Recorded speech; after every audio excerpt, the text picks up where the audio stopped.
What's up, everybody? Welcome back to another highly combustible reaction. We're going to be jumping into something kind of cool, the animated history of the Netherlands. Hey, much love to all of our Dutch subscribers. You guys are freaking fantastic.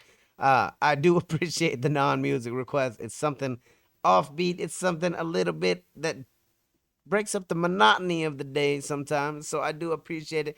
Let's jump in. Let's do a little, I guess we're doing a little animated journey through the history of the Netherlands, so let's go. This episode is supported by Audible. Amazon Prime members can get an incredible 66% off their first 3 months at audible.com/suibhne, only available for a limited time, so sign up fast. Die moerassige en riviergevouwde lage landen was een onbevolkt gebied onder het Heilige Roomse Rijk, waar zij goed werden het bouwen van dijken, kanalen en windmolens om water uit hun land te pompen, en één Europa's handelscentrum en één broodman te creëren. Die vroege Nederlanders werden beroemd om handel, scheepsbouw en hydro-engineering, en de Frankische taal die daar werd gesproken begon te evolueren naar de Nederlandse taal, of de taal van het Lage Land. En dus waren de Nederlanders geboren. And there they are. But this is kind of an intense little animation. This is kind of really well done. Geboren.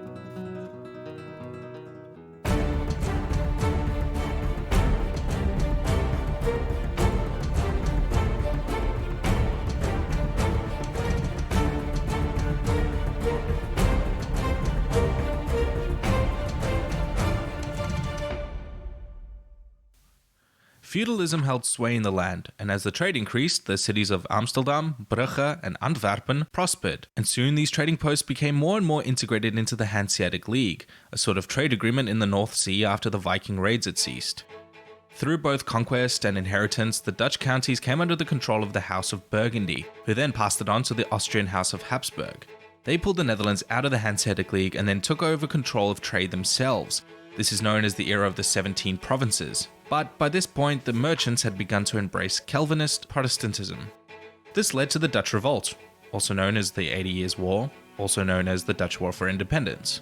The war was a complex mix of secular, religious, and mercantile motives, but saw the northern provinces unite in the Treaty of Utrecht against the Spanish Union of Arras.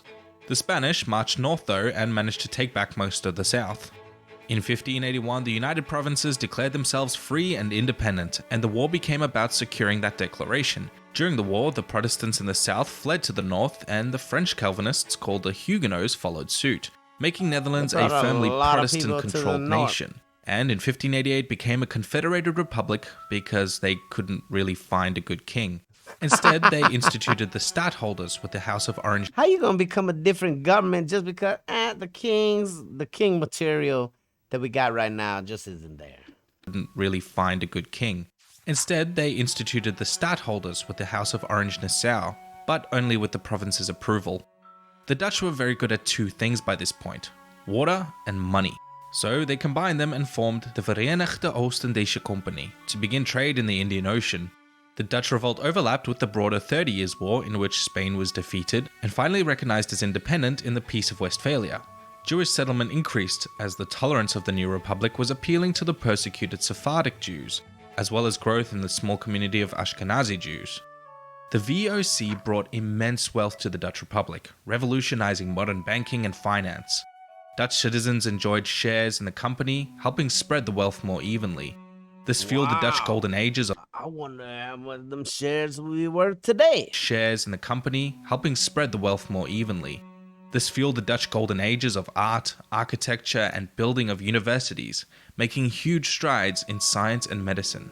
The VOC dominated trade for half a century, founding trade colonies all over the world. It wasn't all rainbows and sunshine. The VOC operated with little to no oversight and were often very violent and engaged heavily in the slave trade. They eventually lost this dominance to the English, but their legacy as engineers and shipbuilders and financiers continued to spur growth.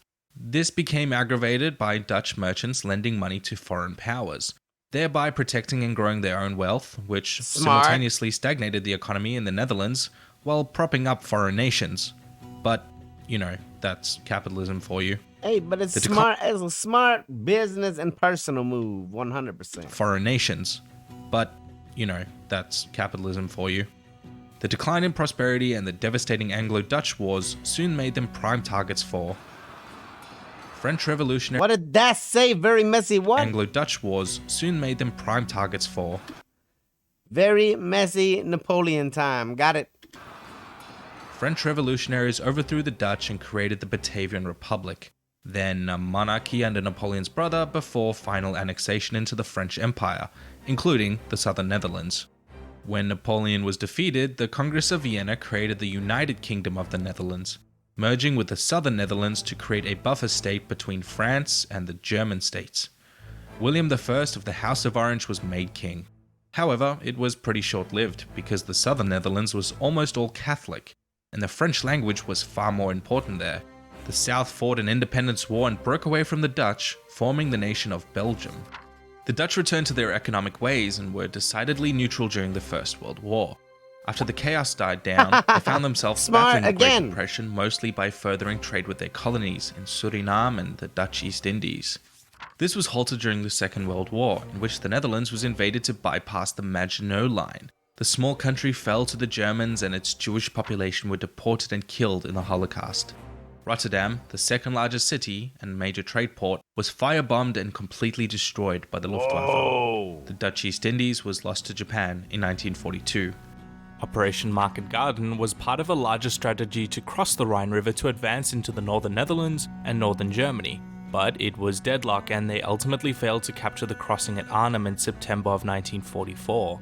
Instead, the troops would concentrate on Wesel and Ries on the Rhine to liberate the Netherlands, punching a deep hole through German territory and invading from the east.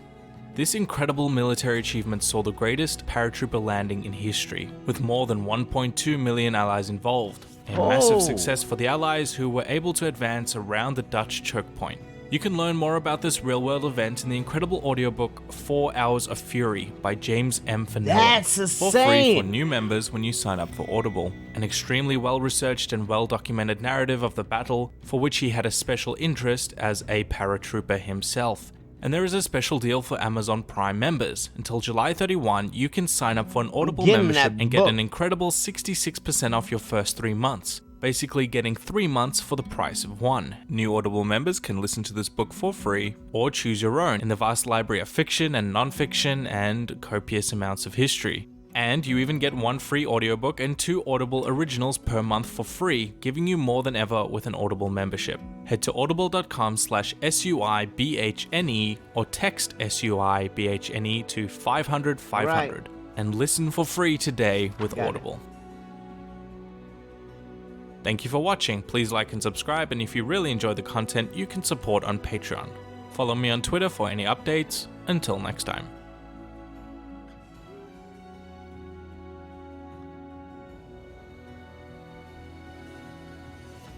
There you have it, an animated history of the Netherlands. Obviously, I know the Netherlands has a very long, rich history that didn't take only 7 minutes of time to explain, but it was a very cool way to see it. It was fun being animated. Like I don't get to watch cartoons often, so if I do, it's normally something historical or something along those lines anyway. So definitely fits into that category. 100% love learning about anything to do with anybody's military. I'm gonna be getting that book to check it out.